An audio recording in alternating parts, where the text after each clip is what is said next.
Bom dia a todos. Vamos começar a iniciar nossa aula. Vamos iniciar nossa aula. Hugo, isso, por favor. Fechar a porta lá.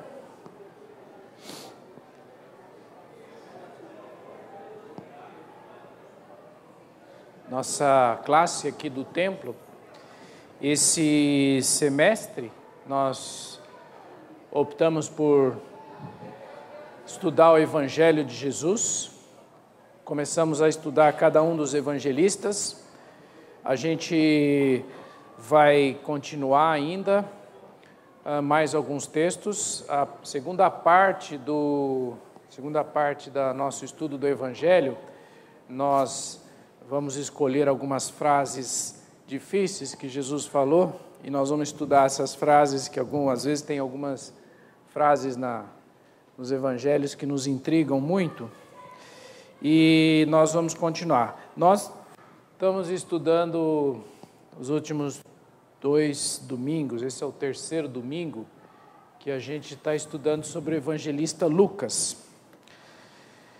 2 semanas atrás, a gente estudou o Evangelho de Lucas, e a gente viu que o Evangelho de Lucas abre com essa frase, esse texto, que fala que Lucas, depois de uma cuidadosa investigação de tudo, ele resolveu escrever o livro para Teófilo, uma exposição em ordem, organizada. Lucas era médico, tinha uma formação científica e teve essa preocupação de ordenar os fatos. E ele escreveu a Teófilo, que a gente não sabe, a Bíblia não dá nenhuma pista se Teófilo era uma pessoa ou se era um termo que Lucas usou para falar um pouco sobre dedicar um escrito. O livro de Atos começa também, se vocês abrirem Atos 1, começa também exatamente lembrando desse primeiro livro que ele escreveu a Teófilo. E Atos 1, escrevi o primeiro livro a Teófilo, relatando todas as coisas que Jesus começou a fazer e ensinar. E o Evangelho de Lucas é justamente isso, Ele escreveu o livro mostrando desde o nascimento de Jesus até a sua morte e ressurreição. Até o dia que, depois de haver dado o mandamento por intermédio do Espírito Santo aos apóstolos que escolhera, foi elevado às alturas. A este também, depois de ter padecido, se apresentou vivo, com muitas provas incontestáveis, aparecendo-lhes durante 40 dias, e falando das coisas concernentes ao reino de Deus. E comendo com eles, determinou-lhes que não se ausentassem de Jerusalém, mas que esperassem a promessa do Pai, o qual disse ele: de que mim ouvistes. Porque João, na verdade, batizou com água, mas vós sereis batizados com o Espírito Santo, não muito depois desses dias. Então, Lucas está dando continuidade ao seu livro, ao seu estudo, falando da vida de Jesus e que eles deveriam continuar, e o que Jesus tinha falado, que deveriam continuar em Jerusalém, porque iriam se cumprir uma promessa que foi dada por Jesus. Só para lembrar, eu sei que vocês sabem, eu sei que vocês lembram, 2 semanas atrás, todo mundo está com a memória na cabeça, está com a memória, lembrando do que foi nós estudamos. Gentil, Lucas não era judeu, ele escreveu 1/4 do Novo Testamento, e ele não era judeu. Ele diz a tradição que ele era de Antioquia da Síria, uma cidade, ele era um médico formado em Tarso, que era uma cidade muito importante da época, e ele escreveu em grego, pela própria formação dele, talvez ele tinha um conhecimento maior, ele escreveu num grego muito rico, um vocabulário rico que você muitas vezes não encontra em outros textos da Bíblia. E o interessante é que Lucas escreveu um livro em duas partes. A gente, infelizmente, não sei porquê, a gente vê Lucas, João, na ordem na Bíblia, né? Lucas, João e Atos. Mas, na verdade, Lucas e Atos é um livro só, em duas partes. É um livro em duas partes. E os papiros, na época, eram mais ou menos, eles escreviam, e o papiro tinha quase 10 metros, né? Então não dava para escrever tudo num livro só, num papiro só. Então acabava sendo quebrado. E então esse livro em duas partes, e felizmente Lucas faz referência ao primeiro livro, a primeira parte do livro, que é Lucas. E interessante a história é que, se a gente pegar mais ou menos do nascimento de Jesus até Paulo em Roma, que é o último texto registrado em Lucas, da prisão de Paulo, o período que ele estava em Roma, nós estamos abrangendo 70 anos da história nesse período todo. Lucas não viveu contemporâneo, não foi contemporâneo a Jesus, ele viveu um pouco depois. Ele foi contemporâneo de Paulo. Nós vamos ver alguns textos que mostram um pouco mais sobre isso. Mas é interessante que esse período, e da maneira como Lucas escreveu organizado, nos ajuda. Nós estamos falando esse mês de comunhão. Nós estamos falando de igreja. E o texto de Atos é um texto que, na verdade, devia ter sido chamado Atos do Espírito Santo, não Atos dos Apóstolos, né? Muitos estudiosos falam que é importante relacionar muito o livro de Atos com o Espírito Santo, porque justamente Atos começa com a descida dessa promessa que está escrito lá, a promessa que Jesus fez, e ele se estende todo o desenvolvimento, crescimento da igreja, a expansão da igreja pela ação do Espírito Santo na vida das pessoas, no poder do Espírito Santo. Por isso, quando a gente estudou, quem lembra são os temas relevantes de Lucas, aqueles temas que ele dá mais importância. Quem lembra o que nós falamos? Nós falamos isso há 15 dias atrás, né? Muito tempo, né? Hoje em dia, 15 dias, acontece tanta coisa na nossa vida em 15 dias que às vezes a gente não lembra. Por isso que a gente às vezes precisa de alguns recursos para lembrar das coisas. Mas há 15 dias atrás nós vimos que os 4 temas relevantes que Lucas dá muita ênfase: o Espírito Santo, como a gente disse, acabamos de falar, sobre os marginalizados. Lucas, no seu evangelho, fala muito de mulheres, de doentes, de pessoas que estavam separados da comunidade na época, por alguma razão, por algum motivo, e ele traz isso à tona e discute muito esse tema, mostrando a importância do acolhimento dessas pessoas, especialmente Lucas registra Jesus recebendo as mulheres, colocando as mulheres no ministério de Jesus, os leprosos, Jesus em contato físico, que era um absurdo da época, em contato físico, tocando leprosos, falando sobre a oração, a importância, Lucas dando a oração, e também sobre o plano e a vontade de Deus. São 4 temas que Lucas se debruça mais especificamente. E quando a gente lê Atos, a gente vê justamente a confirmação do plano de Deus da expansão da igreja. Mas tem uma curiosidade o livro de Atos. Ele tem 3 textos principalmente, eu vou pedir para vocês abrirem, que é interessante porque Lucas não conviveu diretamente com Jesus, mas conviveu diretamente com Paulo. E tem 3 textos na Bíblia, no texto, que mostra que Lucas estava junto de Paulo. Abrindo em Atos 16, nós não vamos ler todo esse texto, mas Atos 16,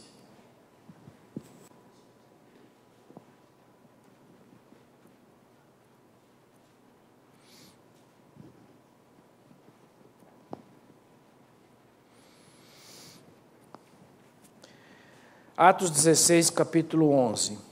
Tendo, pois, navegado de Troade, seguimos em direitura a Somatra e no dia seguinte a Neápolis, e dali a Filipos, cidade da Macedônia, primeira do distrito e colônia. Nesta cidade permanecemos alguns dias. No sábado, saímos da cidade para junto do rio, onde nos pareceu haver um lugar em oração. E assentando-nos, falamos às mulheres que para ali tinham concorrido. Certa mulher chamada Lídia, da cidade de Tiatira, vendedora de púrpura, temente a Deus, nos escutava. O Senhor lhe abriu o coração para atender às coisas que Paulo dizia. Depois de ser batizada, ela e toda a sua casa nos rogou, dizendo: se julgais que sou fiel ao Senhor, entrai na minha casa e aí ficai. E nos constrangeu a isto.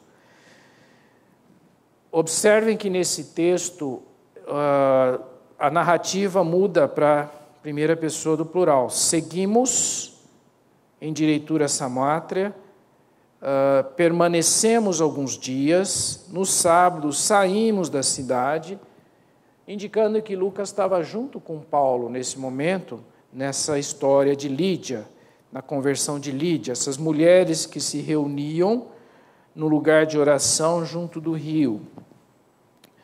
A história bíblica mostra que Lídia foi muito importante e provavelmente uma igreja se formou em função justamente dessa líder, dessa pessoa de importância no trabalho de Deus. Na sua casa, a igreja se reunia.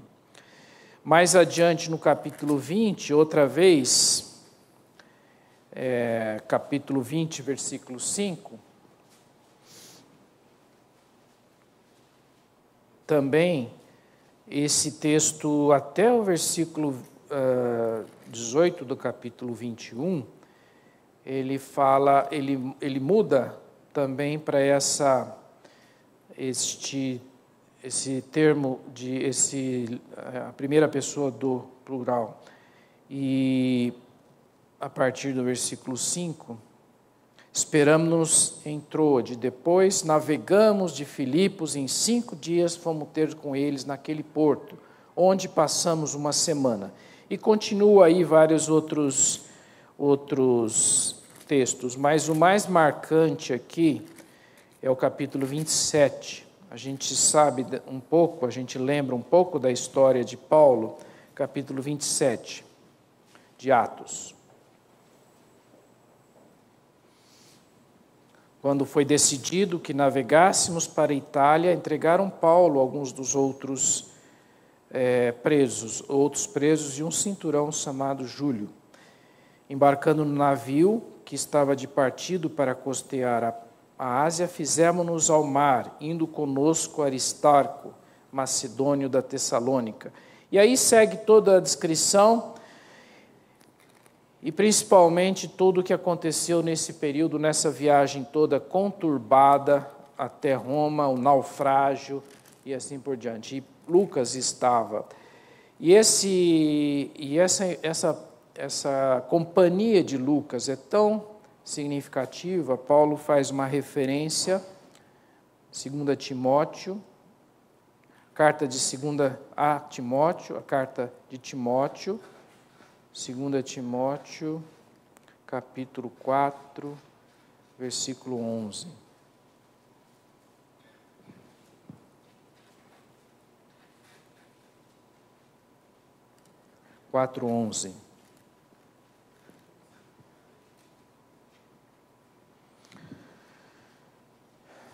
Paulo escrevendo a Timóteo, capítulo 4, 2 Timóteo, verso 9. Falando a Timóteo: procura vir ter comigo depressa, porque Demas, tendo amado o presente século, me abandonou e se foi para Tessalônica. Crescente foi para Galácia, Tito para Dalmácia, somente Lucas está comigo. Toma contigo a Marcos, traze-me, pois me é útil para o ministério. Essa carta de Paulo foi escrita quando ele estava preso, ele estava em Roma, ele estava sozinho, estava lá. Ele teve um período em Roma que ele pôde morar numa casa, tinha junto dele um soldado. Essa carta foi escrita num período que ele estava sozinho. E vocês vejam que muita gente, muitos dos amigos dele sumiram nessa hora. Somente Lucas está comigo. E Lucas estava com ele nesse período. Por isso que se a gente olha toda a história, todo o registro de Atos, a gente vai ver que tem um período que Pedro é ressaltado, que é o ministério de Pedro. De repente, Atos pula e começa a dar ênfase a Paulo, a expansão da igreja, a expansão por toda a região. Então, porque Lucas estava muito presente com eles, muito ali junto de Paulo e participando de várias das missões. Talvez Lucas tenha ajudado muito Paulo, com a sua conhecimento médico.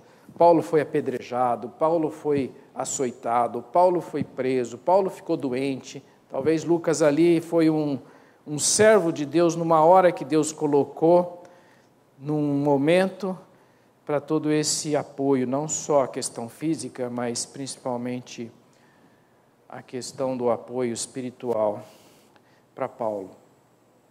Como a gente falou, voltando então para o livro de Atos, um tema relevante aqui no livro de Atos é o Espírito Santo. Como a gente comentou logo no começo, talvez Atos devia ser chamado Atos do Espírito Santo, por todo esse trabalho. E logo a gente viu no comecinho esse texto, que Jesus disse para os discípulos não saírem de Jerusalém, porque eles iam receber a promessa do Pai. E isso está registrado no capítulo 2 de Atos, do versículo 1 ao versículo 4. Ao cumprir-se o dia de Pentecostes, estavam todos reunidos no mesmo lugar. E de repente veio do céu um som como um vento impetuoso e encheu toda a casa onde estavam assentados. E apareceram distribuídas entre eles línguas como de fogo, e pousou sobre cada um deles. Todos ficaram cheios do Espírito Santo e passaram a falar em outras línguas, segundo o Espírito lhes concedia que falassem. E ainda no versículo 33, exaltado, pois, à destra de Deus, tendo recebido do Pai a promessa do Espírito Santo, derramou isto que vedes e ouvis. Nesse momento em que estavam nessa festa de Pentecostes, que muitas pessoas reunidas vieram para Jerusalém, e aconteceu esse evento da descida do Espírito Santo, que deu poder. Nesse caso específico, nessa situação, eles começaram a falar a língua dos visitantes e todo mundo pôde entender a mensagem na sua língua. Mas o Espírito Santo não é só isso. O Espírito Santo que nos ajuda e nos dá poder, não é só isso. O Espírito Santo tem um papel muito importante ressaltado no livro de Atos, que não só de Atos, outros textos, mas nós vamos hoje nos concentrar no livro de Atos. Jesus disse, olha, quando eu for para o céu, eu vou deixar com vocês o Espírito Santo para ajudar vocês. E por quê? Por que nós precisamos do Espírito Santo? Conforme Lucas registra em Atos capítulo 4, versículo 8.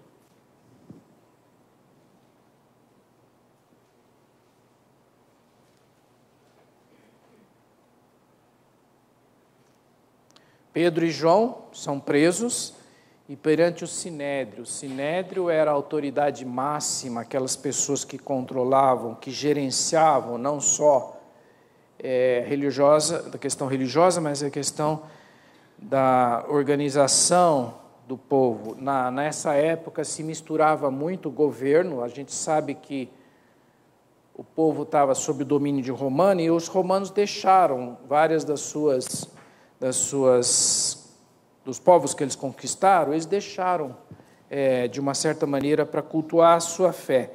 Então se criou essa organização misturada, o governo com a religiosidade aí. E esse sinédrio, então, era uma autoridade máxima, e Pedro e João estavam perante o sinédrio, sobre os líderes da época.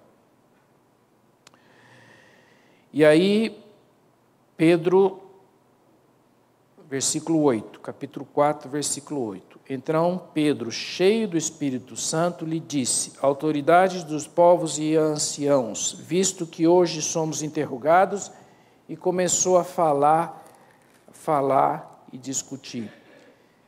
Versículo 31 desse mesmo capítulo. Tendo eles orado, tremeu o lugar onde estavam reunidos. Todos ficaram cheios do Espírito Santo e com intrepidez anunciavam a palavra de Deus. Dentro dessa pressão, dentro dessa situação, de tudo o que aconteceu no sinédrio, depois na igreja em oração, o Espírito Santo permitiu que eles tivessem a intrepidez e anunciavam a palavra de Deus. Então o Espírito Santo nesse momento capacitou as pessoas a fazer a pregação e ter essa ousadia dessa pregação. Como diz alguns versículos, esses versículos desse momento, quando eles foram soltos, né? É interessante que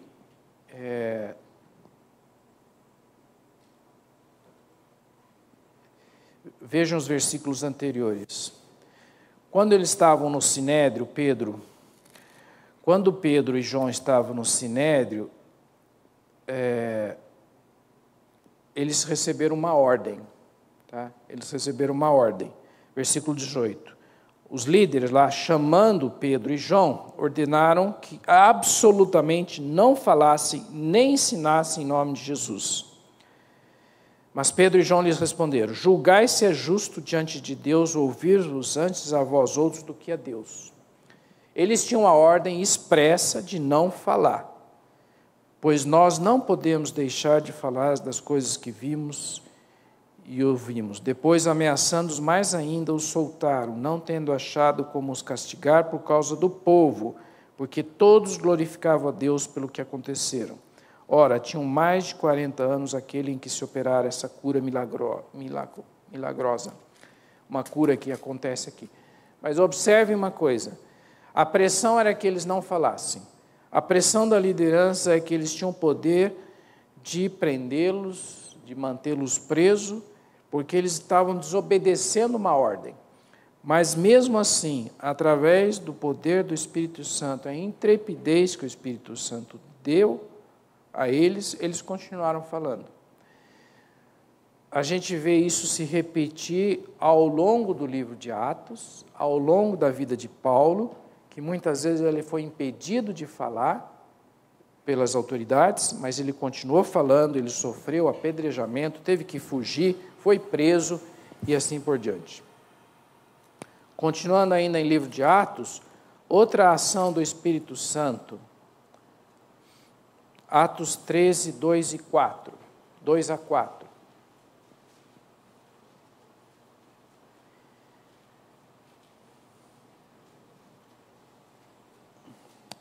E servindo eles ao Senhor e jejuando, disse o Espírito Santo: separai-me agora Barnabé e Saulo para a obra a que os tenho chamado. Então, jejuando e orando, impondo sobre eles as mãos, os despediram. Enviados, pois, pelo Espírito Santo, desceram a Seleucia e daí navegaram para Chipre. O Espírito Santo orientando a atividade missionária, separando os homens, capacitando os homens, dando a eles a capacidade, a orientação, o caminho que deveriam seguir. Por outro lado, também o Espírito Santo direciona, de alguma maneira, Paulo queria ir a algum lugar, mas ele foi impedido de ir. Por ação do Espírito Santo, por ação da orientação e a direção do Espírito Santo. Capítulo 15, versículo 28.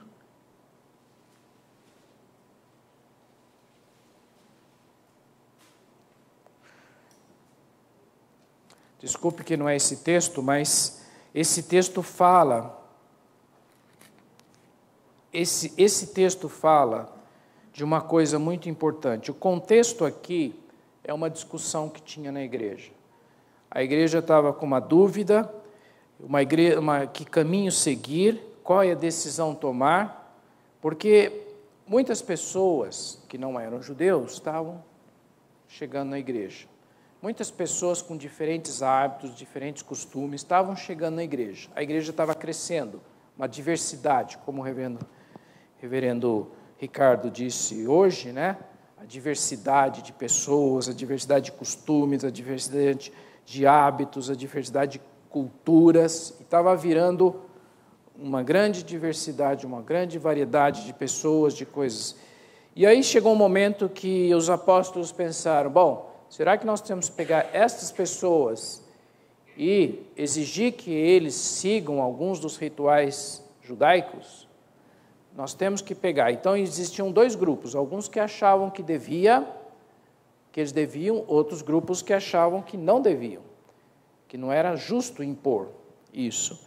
Então, eles tiveram, de uma certa maneira, uma grande reunião, uma grande discussão em Jerusalém, e aí aqui é justamente o final dessa reunião, que o Espírito Santo, versículo 28 do capítulo 15, pois pareceu bem ao Espírito Santo e a nós não vos impor maior encargo, além destas coisas, que vos abstenhais de coisas sacrificadas a ídolos, bem como de sangue, de carne de animais sufocados, das relações sexuais ilícitas. Dessas coisas farei bem se vos guardardes. De toda a discussão, o Espírito Santo orientou algumas coisas básicas, simples, para não escandalizar. Porque nós, como os cristãos dentro da igreja, e assim eles entenderam na época, algumas coisas a gente deveria deixar. E assim foi, através do Espírito Santo, que orientou o melhor caminho. Daí saiu uma mensagem que foi espalhada por toda a igreja. Então, observem que o Espírito Santo participando nessa igreja fortemente, orientando as decisões para serem mais sensatas e de acordo e sem escandalizar.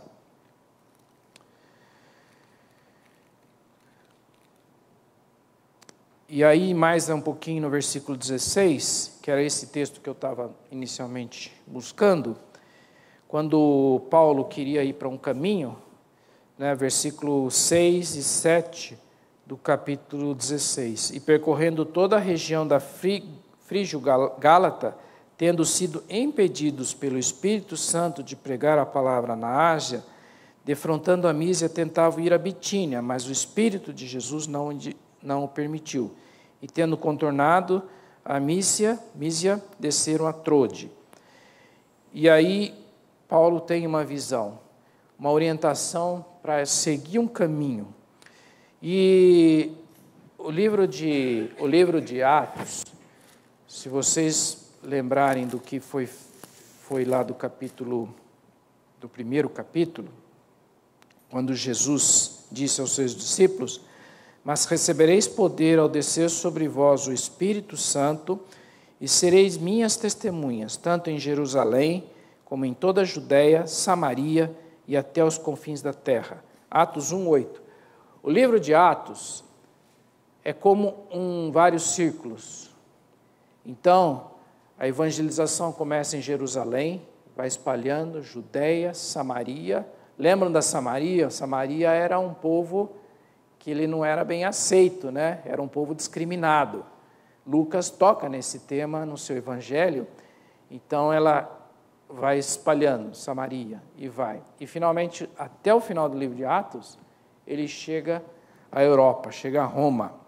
Então, o livro de Atos, ele mostra essas várias etapas do cumprimento dessa promessa. E graças à ação do Espírito Santo, orientando a Paulo, orientando aos apóstolos, orientando a Pedro, Filipe, e dando poder e capacitação para a expansão do Evangelho. Mas o Espírito Santo também dá alegria e ânimo.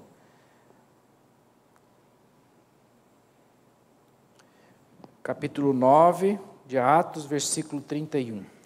A igreja, na verdade, tinha paz por toda a Judéia, Galiléia e Samaria, edificando-se e caminhando no temor do Senhor e no conforto do Espírito Santo. Crescia em número. A igreja crescia no conforto do Espírito Santo. E ainda no capítulo 13, versículo 52. Os discípulos, porém, transbordavam de alegria e do Espírito Santo. A gente, como igreja reformada, muitas vezes a gente não gosta muito de, acha o Espírito Santo uma coisa assim que é muito da igreja pentecostal, né? E às vezes a gente evita. Mas o equilíbrio das coisas é muito importante dentro do que a Bíblia mostra. A gente não pode esquecer do Espírito Santo, a gente não pode esquecer aquele momento em que um pastor sobe no púlpito e ele fala e transmite uma mensagem, aquela mensagem que vai fundo no nosso coração, na nossa mente, é a ação do Espírito Santo. Quando eu estou num momento, numa decisão, numa situação que eu não sei o que fazer, e eu peço uma orientação de Deus para tomar uma decisão, é a ação do Espírito Santo. Quando a gente está na igreja e a gente não sabe o que vai fazer, o que a igreja vai fazer? Nós vamos fazer esse trabalho, vamos abrir para cá, vamos fazer isso, vamos fechar aqui, vamos não sei o quê, vamos expandir, vamos investir em algum lugar. E a igreja se reúne, discute sinceramente, troca ideia, raciocina. A Bíblia em nenhum momento fala que a gente tem que esquecer a nossa mente, a nossa capacitação de decidir. Nenhum momento. Mas fala que a gente tem que buscar o Espírito Santo. Então vocês veem nesse resumo rápido do que registra Atos, da importância do Espírito Santo na orientação, na decisão, no direcionamento, na ousadia para pregar e expandir a obra missionária. Muito bem. Outro tema que Lucas ressalta tanto no seu evangelho quanto na segunda parte, que é Atos, é o tema da oração, a importância da oração. É Atos capítulo 2, versículo 42. Atos 2, 42. Atos 2, 42 diz o seguinte: e perseveravam na doutrina dos apóstolos, na comunhão, no partir do pão e nas orações.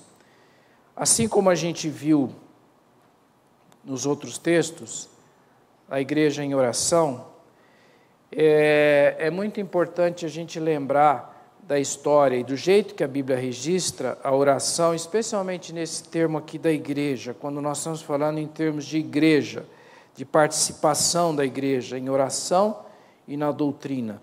Então a oração também é um outro ponto importante e também umas coisas muito inusitadas acontecem através da oração. Capítulo 3, versículo logo a seguir. Pedro e João subiam ao templo para a oração da hora nona. A hora nona era 3 da tarde. Eles iam para orar às 3 da tarde. E eles iam para orar no templo e levaram um homem coxo de nascença, e este homem implorava que eles dessem esmola. E Pedro, fitando com João, disse: olha para nós. E eles olhavam atentamente, esperando receber alguma coisa. Pedro, porém, lhe disse: não possuo nem ouro nem prata, mas o que tenho te dou. Em nome de Jesus Cristo, anda. E tomando pela mão direita, levantou. Imediatamente seus pés e tornozelos se firmaram. Através da oração, através do poder do Espírito Santo, que aconteceu esse fato na vida de Pedro e de João. Continuando alguns versículos mais para adiante, no capítulo 10, a gente poderia pegar vários exemplos.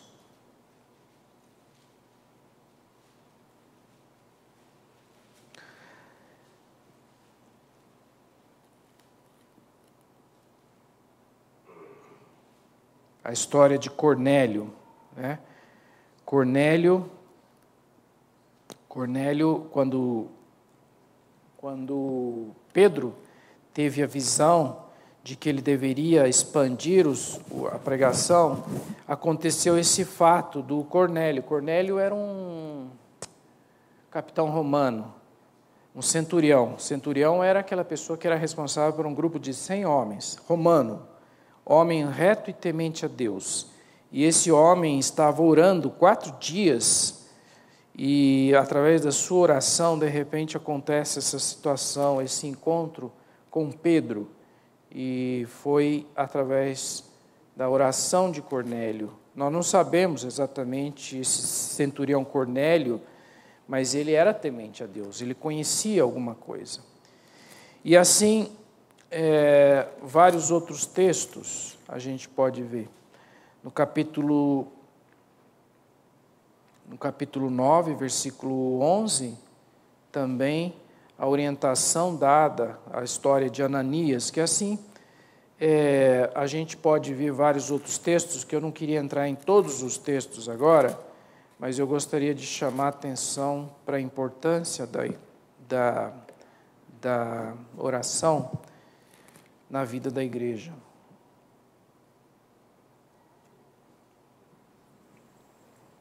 Capítulo 14, versículo 14, capítulo 14 de Atos, versículo 23.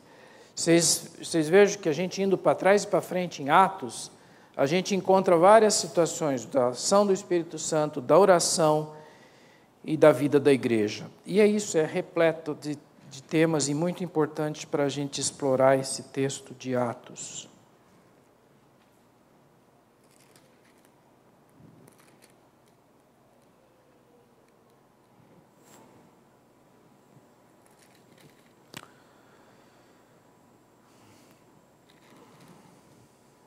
Paulo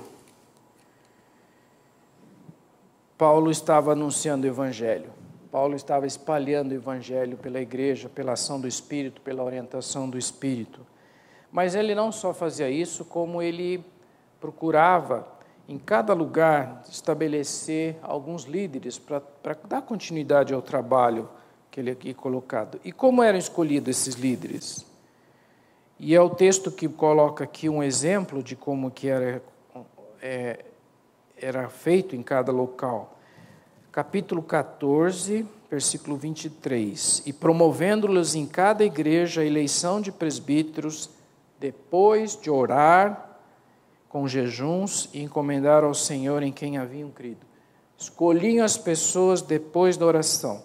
Nós vamos ter agora no começo do próximo mês a eleição de diáconos para a igreja.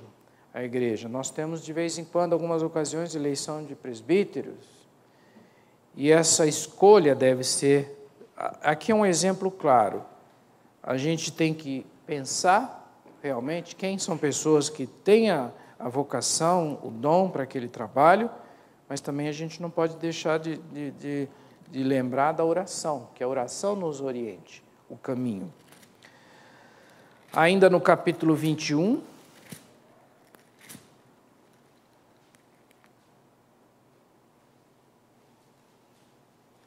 passados aqueles dias, tendo-nos retirado, capítulo 21, versículo 5, eu estou lendo. Passados aqueles dias, tendo-nos retirado, prosseguimos viagem, acompanhados por todos, cada um com sua mulher e filhos, até fora da cidade, ajoelhados na praia, oramos. E despedimos-nos um dos outros, então embarcamos, e eles voltaram para casa. Mais um fato marcante. A nossa igreja aqui tem o hábito comum, quando uma pessoa sai para um trabalho, para uma missão, para a gente trazer, não só no momento aqui que ela está nesse processo de decisão, quando alguém vai para algum trabalho específico, alguma coisa, da gente orar por eles aqui na igreja. É claro que nós temos que orar ao longo do tempo, mas esse momento que a igreja acolhe, que a igreja recebe, que a gente ora antes da viagem, é um ato muito importante para a nossa vida espiritual. Algum comentário sobre a oração? antes de passarmos a mais um tema marcante na vida, no texto de Atos.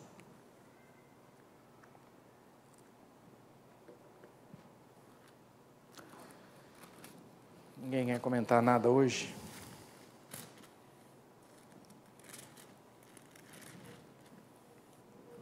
Nossa igreja nesse mês de junho, nós temos como tema principal a comunhão. E Atos trata muito disso, da comunhão da igreja. Se nós voltarmos lá do capítulo 2 de Atos, capítulo 42, 47, Atos 2, a igreja reunida,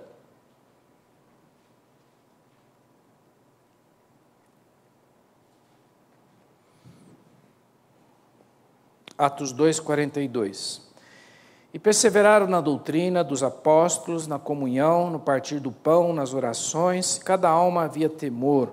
Muitos prodígios de sinais eram feitos por intermédio dos apóstolos. Todos os que creram estavam juntos e tinham tudo em comum. Vendiam suas propriedades, distribuindo o produto entre todos à medida que alguém tinha necessidade. Diariamente perseveraram unânimes no templo, partiam o pão de casa em casa, tomavam as suas refeições com alegria e singeleza de coração, louvando a Deus e contando com a simpatia de todo o povo.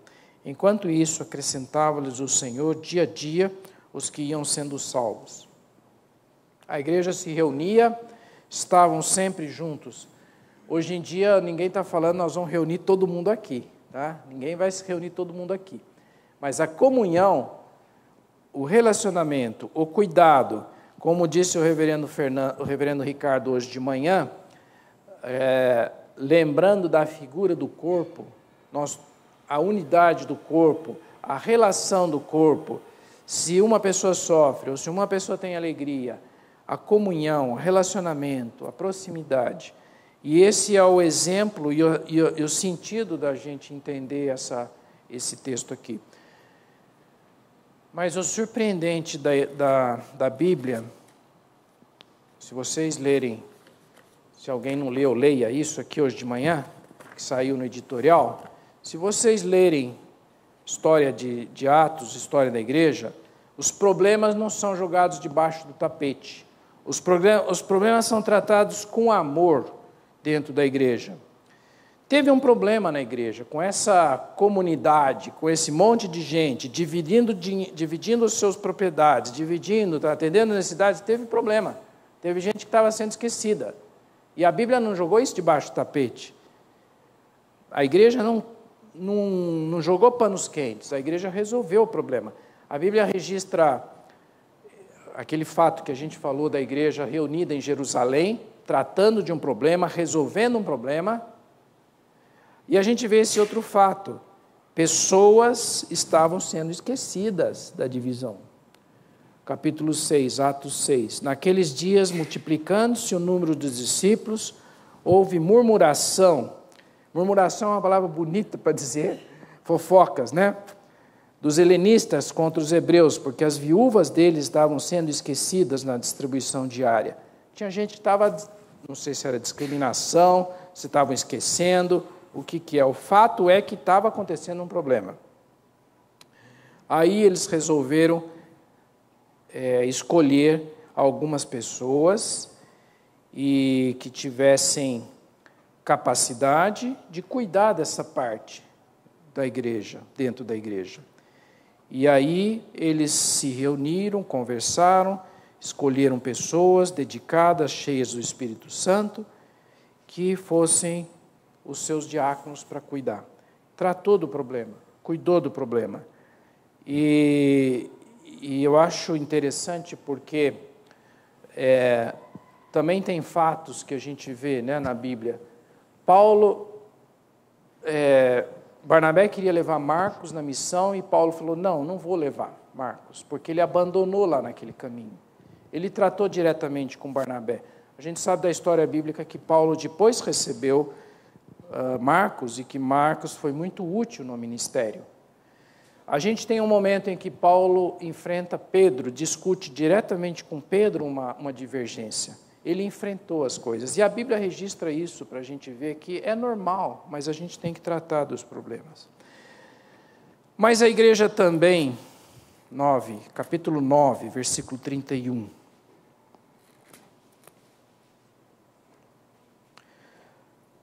Atos 9, 31. A igreja, na verdade, tinha paz por toda a Judéia, Galiléia, Samaria, edificando-se, caminhando no temor do Senhor e no conforto do Espírito Santo, crescia em número.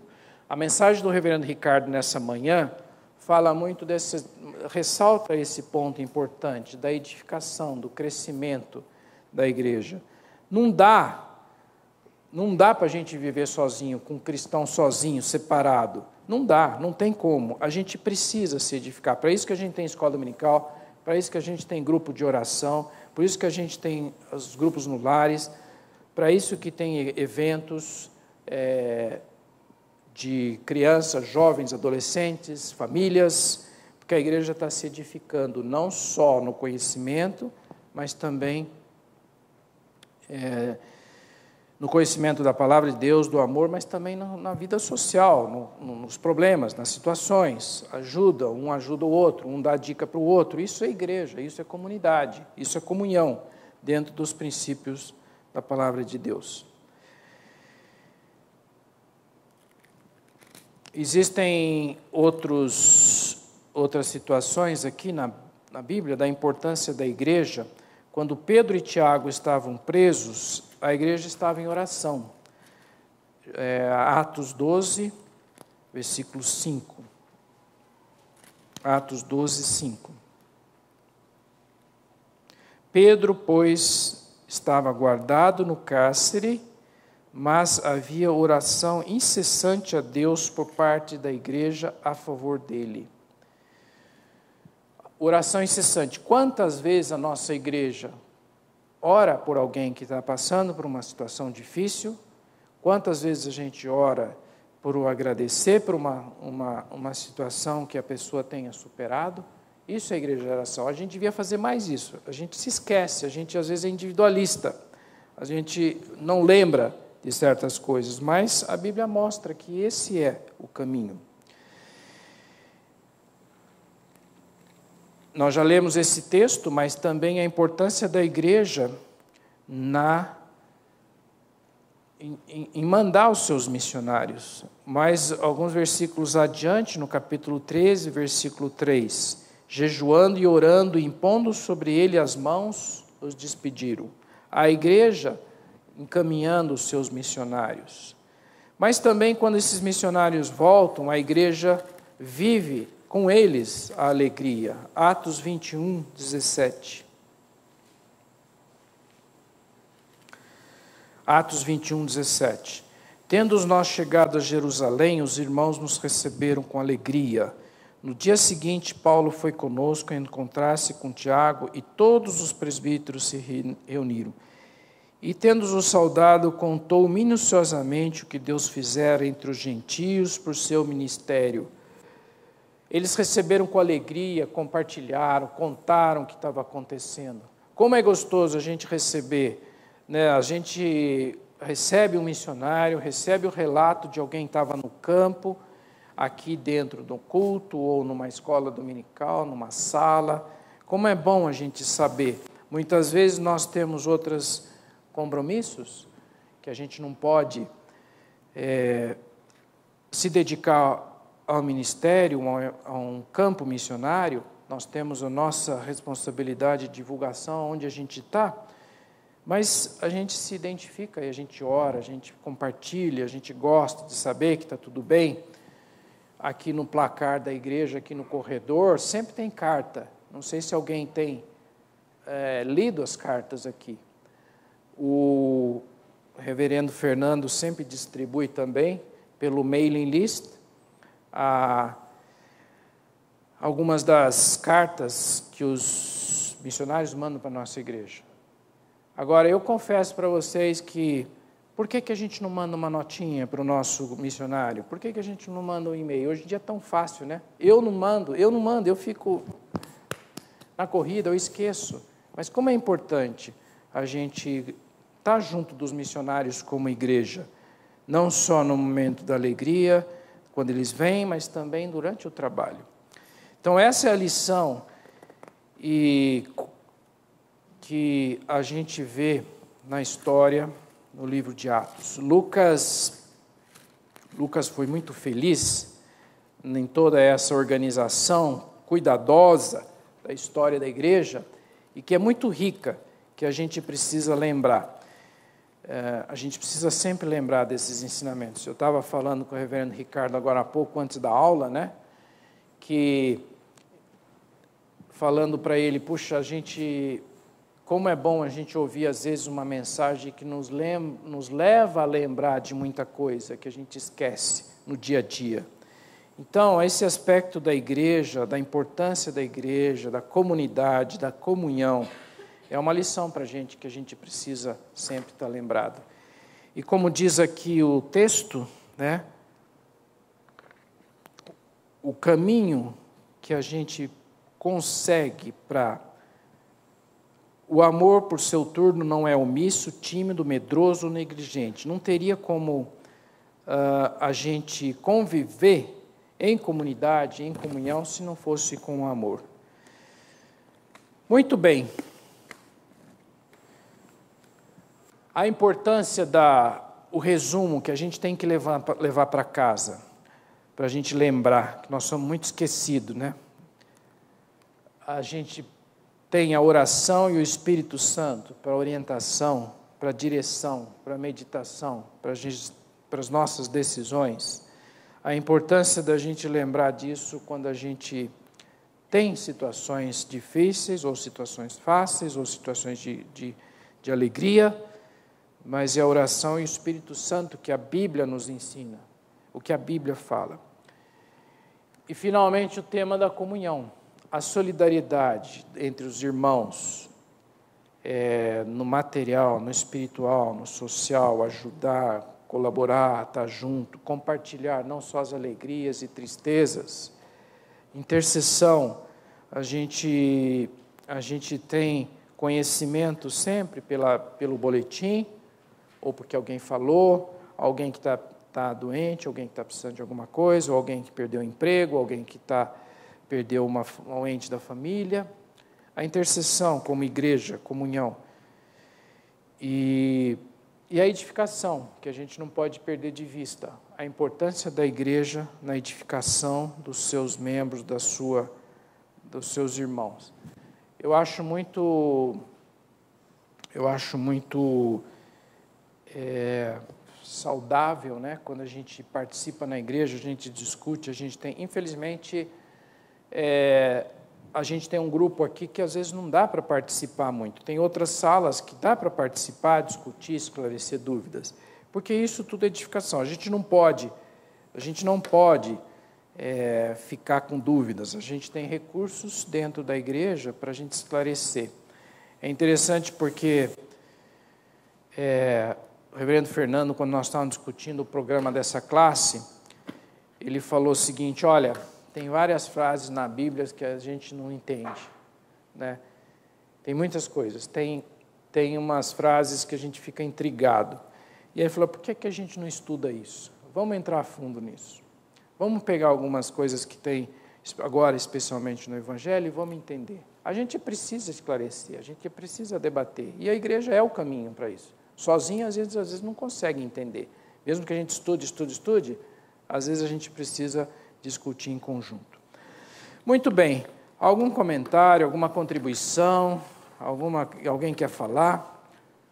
Hoje está todo mundo quietinho. Alguém quer falar alguma coisa? Ninguém quer falar hoje.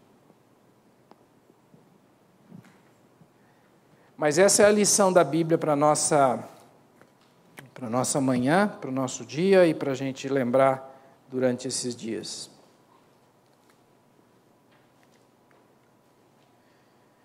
Nos próximos domingos nós vamos continuar estudando. O reverendo Fernando vai dar algumas aulas para nós também sobre os evangelhos, aqui agora no começo de julho. de algumas aulas específicas sobre esse tema do Evangelho de Jesus. Muito bem, se ninguém quer falar nada, eu vou terminar então com uma oração, tá bom? Vamos orar? Senhor nosso Pai, nós te louvamos e agradecemos pela tua palavra lida, discutida, estudada. Te agradecemos porque o Senhor nos ajuda a lembrar de muitas coisas que nós esquecemos através da leitura da Bíblia. Mas também, Senhor, através do Espírito Santo, opera na nossa vida para que a gente possa mudar certos comportamentos, certas atitudes, que a gente possa aprender e utilizar esses recursos da oração, do Espírito Santo na nossa decisão, no nosso processo, e não se esquecer dessas coisas. Nós te pedimos a tua bênção sobre cada um desta classe, aqueles que não podem estar aqui, sobre a tua igreja.